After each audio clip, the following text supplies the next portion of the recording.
எசேக்கியேல் அதிகாரம் 17.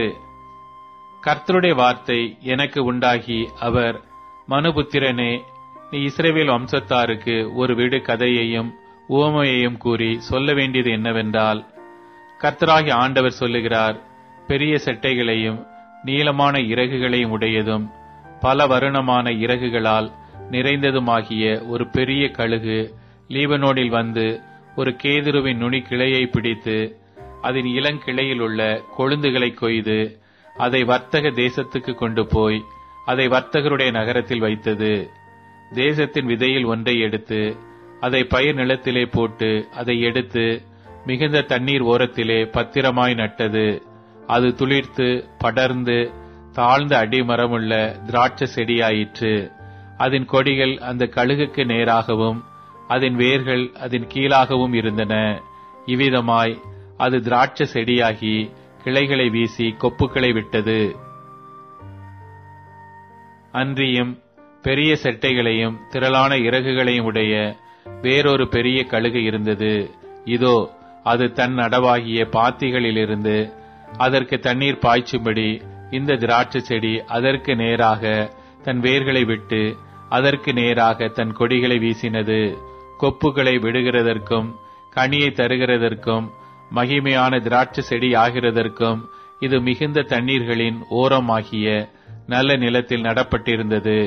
இது செழிக்குமா?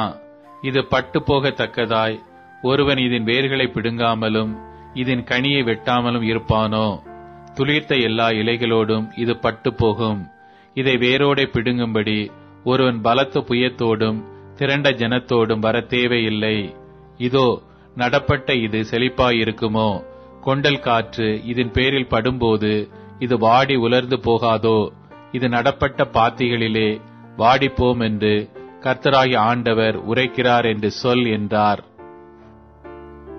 பின்பு கர்த்தருடைய வார்த்தை எனக்கு உண்டாகிய அவர், இப்போதும் இவைகளின் தாற்பயம் தெரியுமா என்று நீ கலக வீட்டாரை கேட்டு சொல்ல வேண்டியது என்னவென்றால், இதோ, பாபிலோன் ராஜா எருசலேமுக்கு வந்து அதன் ராஜாவையும் அதன் பிரபுக்களையும் பிடித்து அவர்களை தன்னிடமாக பாபிலோனுக்கு கொண்டு போகும்போது அவன் ராஜ வம்சத்திலே ஒருவனை தத்தெடுத்து அவனோட உடன்படிக்கை பண்ணி ராஜ்யம் தன்னை உயர்த்தாமல் தாழ்ந்திருக்கும்படிக்கும் தன் உடன்படிக்கையை அவன் கை கொள்ளுகிறதினால் அது நிலை நிற்கும்படிக்கும் அவனை ஆணை பிரமாணத்துக்கு உட்படுத்தி தேசத்தில் பலசாலிகளை பிடித்துக் கொண்டு போனானே.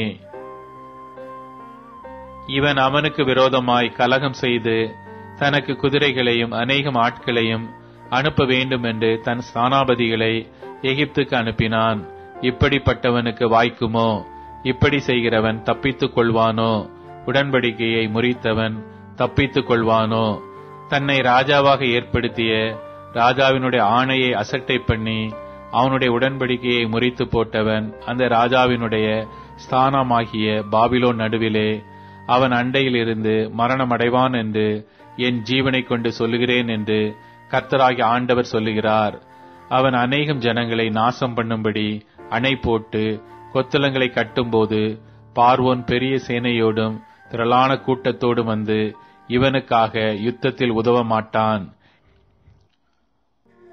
இதோ, இவன் கையடித்து கொடுத்திருந்தும் உடன்படிக்கை முறித்து போட்டு ஆணையை அசட்டை பண்ணினான். இப்படியெல்லாம் செய்தவன் தப்புவதில்லை. அது நிமித்தம் கர்த்தராகிய ஆண்டவர் சொல்லுகிறது என்னவென்றால், அவன் என் ஆணையை அசட்டை பண்ணினதையும் என் உடன்படிக்கையை முறித்து போட்டதையும் நான் அவனுடைய தலையின் மேல் வரப்பண்ணுவேன் என்று என் ஜீவனை கொண்டு சொல்லுகிறேன். அவன் என்னுடைய கண்ணியில் அகப்படும்படிக்கு நான் என் வலையை அவன் மேல் வீசி அவனை பாபிலோனுக்கு கொண்டு போய் அவன் எனக்கு விரோதமாய் பண்ணின துரோகத்தின் நிமித்தம் அங்கே அவனை நியாயம் விசாரிப்பேன். அவனோட கூட ஓடிப்போகிற யாவரும் அவனுடைய எல்லா இராணுவங்களும் பட்டயத்தால் விழுவார்கள். மீதியானவர்களோ சகல திசைகளிலும் சிதறடிக்கப்படுவார்கள். அப்பொழுது கர்த்தராகிய நான் இதை சொன்னேன் என்று அறிந்து கொள்வீர்கள். கர்த்தராகிய ஆண்டவர் சொல்லுகிறது என்னவென்றால், நான் உயர்ந்த கேதுருவின் நுனி கிளைகளில் ஒன்றை எடுத்து நடுவேன். அதன் இளங்கிளையில் உள்ள கொழுந்துகளில் இலசாயிருக்கிற ஒன்றை கொய்து அதை உயரமும் உன்னதமுமான ஒரு பர்வதத்தின் மேல் நாட்டுவேன். இஸ்ரவேலின் உயரமான பர்வதத்திலே அதை நாட்டுவேன். அது கொப்புக்களை விட்டு கனி தந்து மகிமையான கேதுருவாகும்.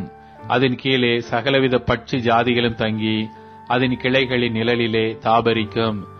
அப்படியே கர்த்தராகிய நான் உயர்ந்த விருட்சத்தை தாழ்த்தி தாழ்ந்த விருட்சத்தை உயர்த்தினேன் என்றும், நான் பச்சையான விருட்சத்தை பட்டு போக பண்ணி பட்டு போன விருட்சத்தை தழைக்க பண்ணினேன் என்றும் வெளியின் விருட்சங்களுக்கு எல்லாம் தெரிய வரும்.